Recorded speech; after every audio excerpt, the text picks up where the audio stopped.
because I would say outside of 100%, I'm just trying to do a little bit of statistics here. I would say like about 60%, I'm not sure, are sexually harassed, like young people at work. And I would say that's because they are young, they are beautiful, they are vulnerable, and we and make up the job part. Yes, and they don't want to be useless. They don't want to be a burden. If we look at the economy, how hard it is, people are faced with bills every day of their life. You see, a young person having to cater for the whole family. Bills has to be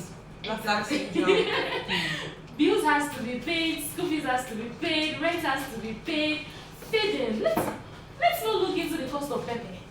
If you remember how much they're selling at you will decide that this job, we died here. It's also that I cannot cook your stew now. I'm sorry. I bought pepper today and I'm like, how are they counting the seeds and giving me? What's going on?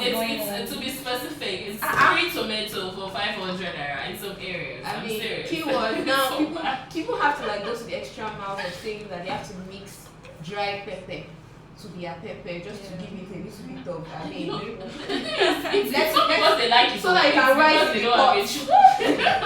I'm probably making a goosey because you don't need much pepper. But let's not digress. For real, it's really hard out there, and people are literally struggling to survive. Very true. Anyways, that's the truth. This is still with the 77%, and of course, we plan to make this 100% interactive. So call in.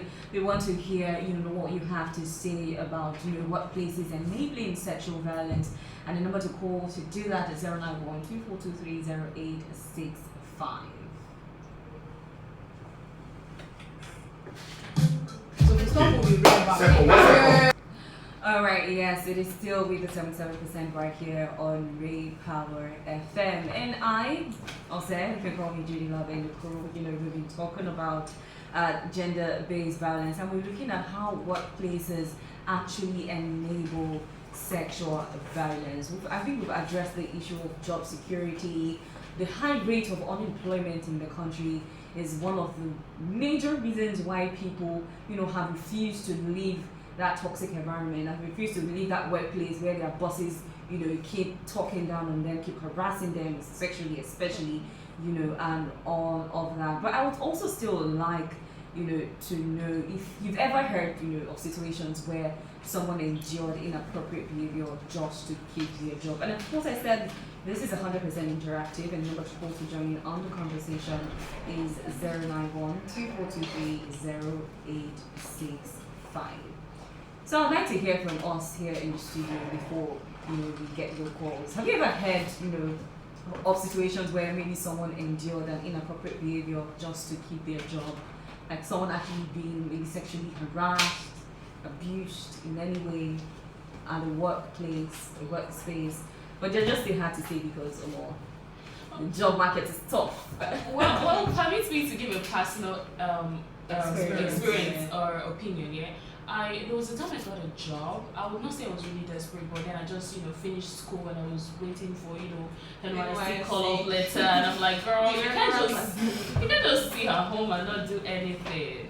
And I decided to take a job. It was, this travel agency, right? And I got there, I was given the letter. I said, one thing, when you're taking a job, you need to read the terms and conditions. It's very important. Don't overlook it. It's very important. Yes, HR wanted me to sign it instantly. I told her no. I need to take it home. I mean, if possible, and you have lawyers around you, ask them to check it for you. I told her I needed to just let me breathe. Let me take this thing home and go through it. I go home and I saw that.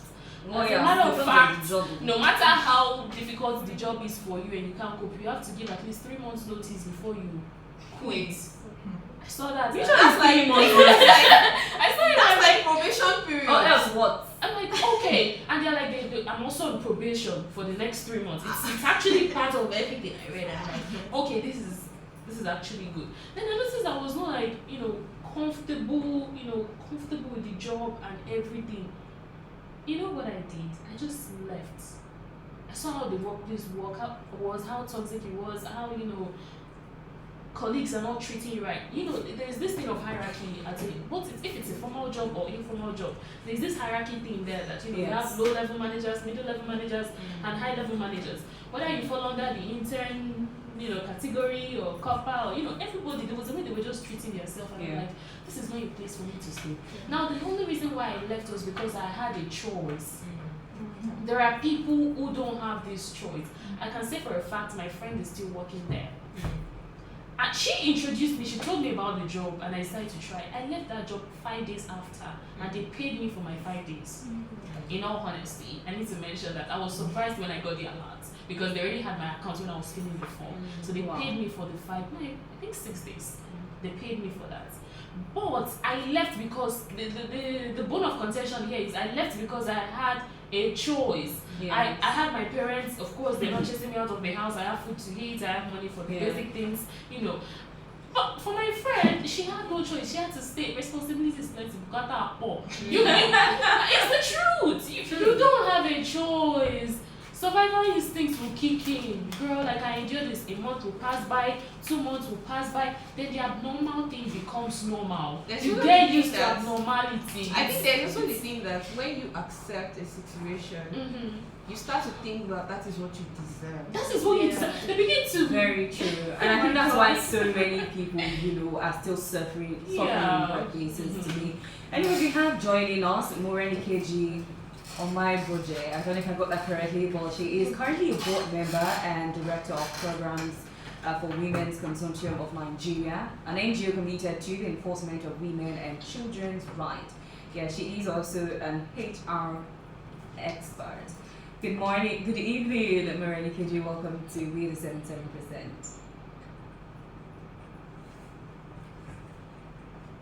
Oh, Morenike, I'm sorry about that. Welcome to the program. Oh, thank you so much. So we're actually talking about gender-based violence here and how workplaces, actually enable sexual violence. Now, we'd like to know from your experience, how does employment status or financial dependence, how does it influence vulnerability to sexual violence? Thank you very much. Financial independence would always create a leverage that abusers can exploit. It's usually like that, If someone depends on the job for income, for housing, maybe for visas, because we work with traffic victims who are deceived to go abroad, or even healthcare. They have few options to leave. Abusers know this, and they use it as pressure. Like contract workers, domestic workers, undocumented employees, they often lack legal protection. They don't have unions like, white collar jobs, positions would have. So they are likely left to report because of fear of losing their job and having no backup plan. So also jobs like living jobs, like, I work for a woman and I live with her, she's giving me shelter. All those conditions will increase control by the boss, so to say, and they will reduce, access to want to help. So it's not that the low income, or the financial dependent. Yes. That's not what is causing the abuse. It's that the dependence reduces one ability to want to escape, or want to escalate, or want to refuse without consequences. So that's basically what happens. Alright, so we'd also like to look at what actually enables abuse in workplaces. Like, what really gives people the mind to actually do what they do to workers, say employers to workers, for instance. What role do workplace hierarchies and really power imbalances play in enabling abuse? I'm not hearing you very well, but you're asking what role the workplace hierarchy. Yes, exactly, ma'am. Okay. Just like I said about low income, It's not the hierarchies that will cause the abuse, but they create the conditions where it can happen or where it can be covered up depending on what happened. Managers, supervisors, senior staff, they control hiring, firing, promotions, That control can be weaponized, it can be misused. Workplaces will train people to follow orders. There are laws here, there are rules here. We don't want troublemakers. We want to avoid conflict with superior. That can also silence resistance. And then senior people control what gets reported. I have worked. I've worked as HR. I've worked as admin person, and I've worked as board members. As a board member in several boards, and I see that we control what gets reported on the chain. Complaints can be buried because of the power that the gatekeepers have. Also, organizations will sometimes prioritize protecting their senior official because of the company's image over the victim. A young lady came to work with us. She was even a liar, as she came as an NYC member a few years ago, and she was actually working in a law firm. She had to change to come and work in civil society because of workplace harassment, and everybody was pretending as if it didn't happen. And for heaven's sake, these are lawyers who know the law. So most workplace sexual harassment cases involve people in high positions. Thank you. All right, ma'am, well said. You actually mentioned, how report cases can actually be buried, which I must say can be really scary, coming to the knowledge of that, knowing that, you could be, you could be working at a place and then something bad happens to you, or one of your employers does something that you don't like to you, but even with reporting, there's no assurance that you will get justice. But we'd also like to, so it brings me to ask, what policies or structures should organizations actually put in place, to ensure that employees are actually genuinely protected? This is will only work if they are enforced and trusted, But clear anti-harassment policies can help. It applies to all levels. It covers client, it covers staff, it covers vendors, and then training, mandatory training for managers on how to recognize and respond to harassment is also very important. Intervention programs that give employees tools to intervene safely would also be fine. For example, I went for a visit many years ago. I think it was either the UK embassy or American embassy, and all over where we were standing as people who were applying for visas, they were on the walls. Don't talk. This is not harassment, sexual harassment, for example. But don't talk down at our staff. Don't be rude. Don't get worked up to the point that you will not. You will not talk to our people properly. If you also look at Uber, if you take Ubers, you will see, please be very, very courteous when you are talking to our drivers. Such things can be done with anti-harassment policy, intervention programs that can give employees tools to intervene safely, and non-retaliation policy with real consequences for retaliation. Yes. So if you are drawing up a policy, that policy will say the person must not be punished for speaking out. Yes. In Nigeria, students, undergraduates will go and report a lecturer, and people will say it's not true. Oh, this and that. First of all, you must investigate. You must believe the person first, and then you investigate. So consequences for perpetrators that are applied consistently, regardless of their rank. External oversight where possible, like union, like labor inspectors, all those things will bring about accountability. and it can help to respond well, when such policies are, properly placed. But like I said, policies will only work if they are enforced. Thank you. Nigeria has a lot of policies, but nothing much is coming out of them.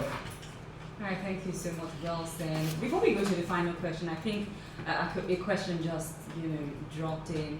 This one says many people say dressing is among the top causes of sexual violence.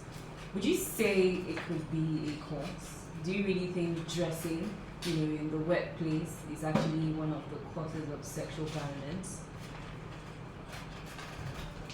Looked at me because I have a cleavage, or my dress is short, or my back is I'm well endowed at the back, and he decides to react, then he's a sick man. Let's start with that.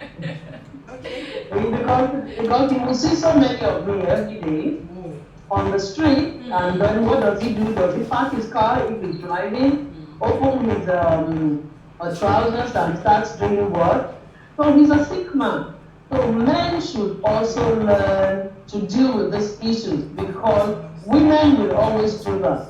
Like young people will tell us, "Madam, it's preference. That's how I like to dress."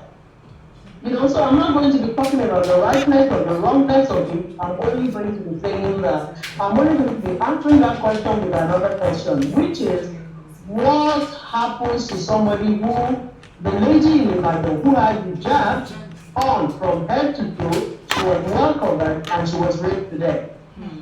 Wow. And what, baby, I am well over 60, and I grew up with a mom who studied nothing in England, who the whole environment in Yaba, where we live, used to consult her like a doctor. And I was not up to 10 years old. In the 60s, early 60s, when a woman came in at 2 a.m., her 3 months old daughter had been violated by her husband's nephew who came from the village. What dress was that child wearing? So it's not about the dressing. The dressing can provoke. Men can look away. These days, men are used to this thing. Books are flying all over, everywhere. And a man has to take care of himself. A man has to be a man. A true man indeed will look away.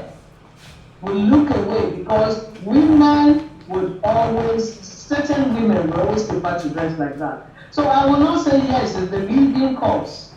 Because even in my days, when we were in the 70s, after graduation, and I worked in 2 American oil companies, I went through a lot of this. And those days there were no cleavages, we dressed properly. And I went through a lot of this as a young girl. A lot that I can write a book on it. Thank you.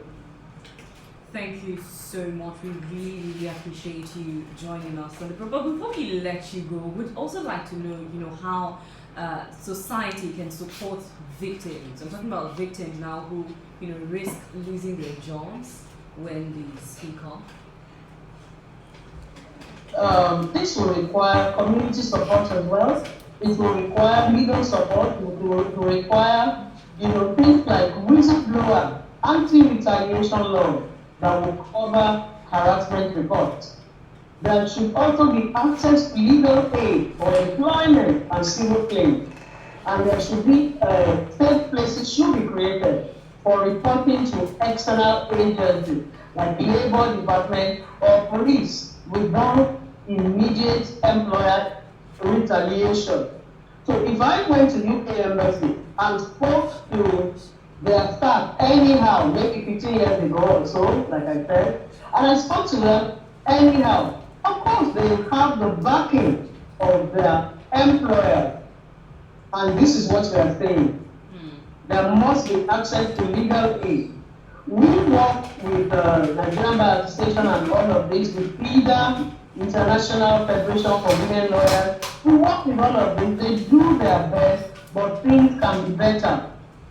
Unemployment benefits should also be paid that are not denied if someone leaves employment due to harassment. Such policies should be made.